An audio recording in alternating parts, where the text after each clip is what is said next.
ভারত সরকার দেখা যাচ্ছে যে তাদের টেকনিকে কিছু চেঞ্জ আনছে।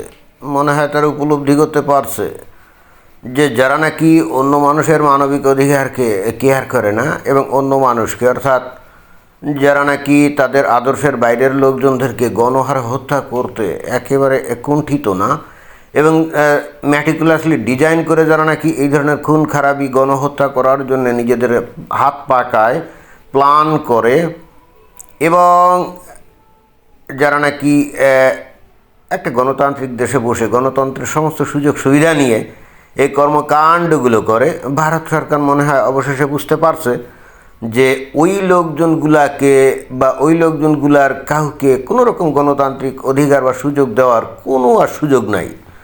এবং এখানে অনেকটা টিট ফর ট্যাট, অর্থাৎ যেমন কর্ম তেমন ফল,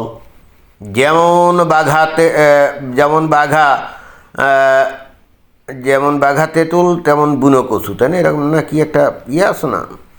মনে হয় যে এই ধরনের একটা নীতিতে ভারত আস্তে আস্তে আস্তে আস্তে চলে গেছে।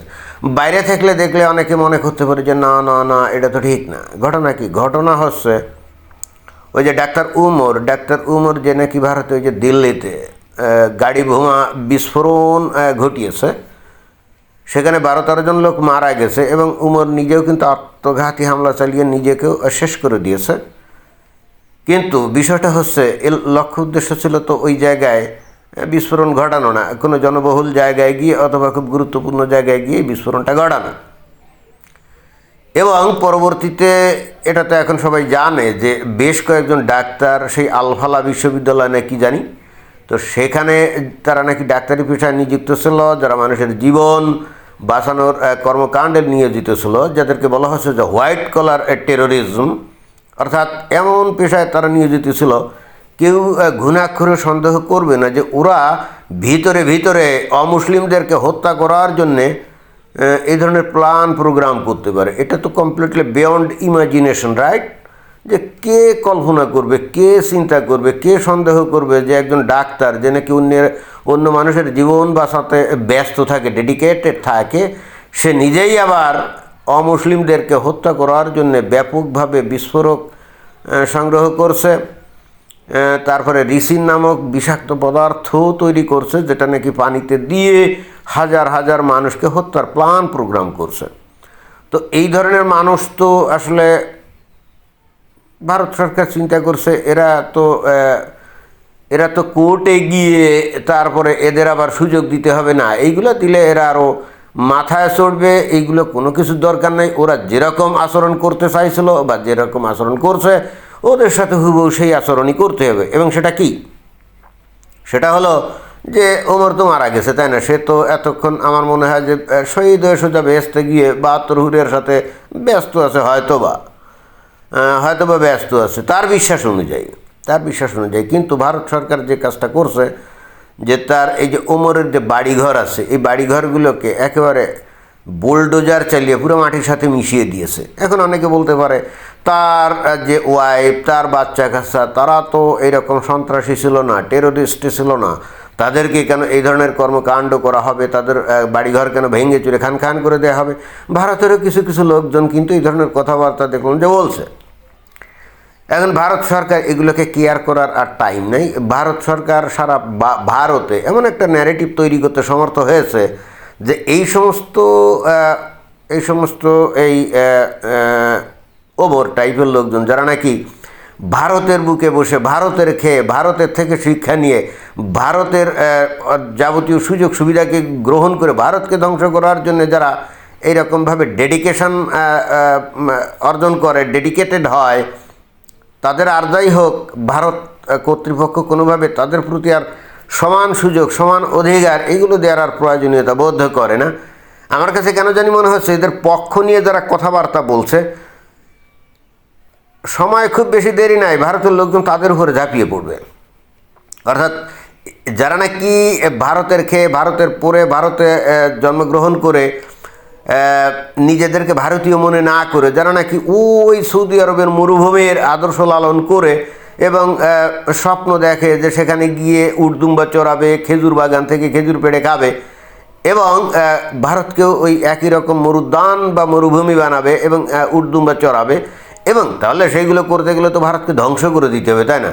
এবং সেই ধরনের স্বপ্ন লালন পালন করে সেটা বাস্তবায়নের জন্য যখন জানবাজি লড়াই করে এবং একই সঙ্গে একটা হোয়াইট কলার পেশাতে নিযুক্ত থাকার পরেও যারা এই ধরনের কর্মকাণ্ড করে, বুঝতে হবে যে তারা শুধুমাত্র ব্রেইন ওয়াশ বললে হবে না, দে আর কমপ্লিটলি ডেডিকেটেড টু দিয়ার রিলিজিয়াস আইডিওলজি, এটা কিন্তু বুঝতে হবে। এবং তারা মনে করে যে তাদের religion 100% truth and it has come from almighty creator or God, and that's why they are always ready to sacrifice their life, and that's why he committed a suicidal attack by car bomb, right, or explosive with car. এটা তো বুঝতে হবে। অর্থাৎ তাদের ধর্ম যে একমাত্র সেরা ধর্ম, একমাত্র সত্য ধর্ম, সুতরাং সেই ধর্মের যে বিধিবিধান, যেখানে অমুসলিমদের উপর আক্রমণ করে তাদেরকে হত্যা করা, ধ্বংস করা ইত্যাদি করার যে বিধিবিধান আছে, এরা ডাক্তার হওয়ার পরও, মানবিক একটা পেশায় নিযুক্ত হওয়ার পরও তারা কিন্তু ওই motivated by their own religious ideology, and that's why they are trying to destroy India, taking all the facilities of democracy and freedom of speech of Indian democracy. Living in a democratic society, they are trying to destroy the democratic society of India and to turn India into a desert, India into an Arabian country where they can graze the camels and মানে এরকম। তাহলে তাদের প্রতি ভারত সরকার মানবিকতা দেখাবে, সমান অধিকার দেখাবে। ভারত সরকার যে কাজটা করেছে, তাদের বাড়িঘর গুড়িয়ে দিয়েছে, ঠিকই আছে, কিন্তু এখন মনে হচ্ছে ভারতের জনগণের উচিত, যারা নাকি ভারতকে ভালোবাসে, এই সমস্ত টেররিস্টদের প্রতি যারা নাকি সিম্প্যাথি দেখায়, অর্থাৎ those who are sympathisers, the patriotic Indian people should take action against them also, যারা নাকি এদের পক্ষে ন্যূনতম কোনো সিম্প্যাথি দেখায় এবং এই জায়গায় মানবিক অধিকার দেখায় এবং ফ্রিডম অফ স্পিচের অথবা হিউম্যান রাইটসের বিষয় বলে এদের পক্ষপাতিত্ব করে, ওই ভারতের প্যাট্রিয়টিক দেশপ্রেমিক জনগণের উচিত ওই সমস্ত লোককে চিহ্নিত করা এবং তাদের বিরুদ্ধে তাদের ব্যবস্থা গ্রহণ করা, কারণ ওই সমস্ত লোকজনই আসলে ভারতের প্রকৃত শত্রু।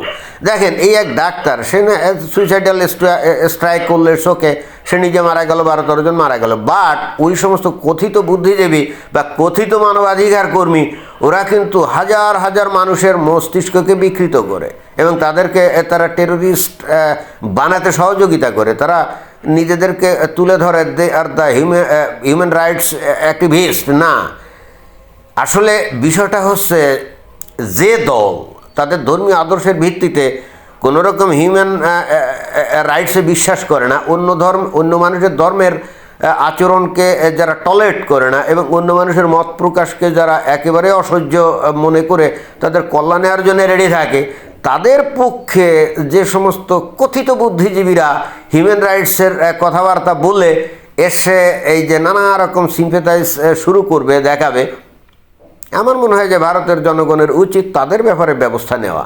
তাদের যদি স্পেয়ার করেন তাহলে ভারতের কপালে কিন্তু বহুত দুঃখ আছে, এটা বলা যায়। ধন্যবাদ।